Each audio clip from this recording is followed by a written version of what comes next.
হয়ে গেল। তোমার মা বাড়িতে গিয়ে শ্বশুরের কাছে ক্ষমা নাই, শ্বশুরকে গিয়ে বলে, আব্বা হতে পারে আমি আর বাঁচবো না, আমাকে মাফ করে দেন। শাশুড়ির কাছে গিয়ে বলে, শাশুড়ি আম্মা আমি চলে যাচ্ছি, আমি আর মনে হয় বাঁচবো না, আমাকে মাফ করে দেন।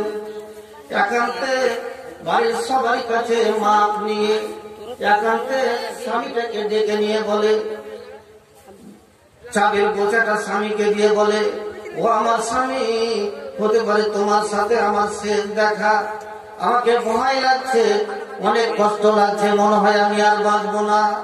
এই যে তোমার চাবি থাকলো, সংসার থাকলো, আমার ছেলে মেয়েকে দেখিও, যতগুলো বাচ্চা আছে তাদেরকে দেখিও, তোমার সাথে হতে পারে আমার আর দেখা হবে না।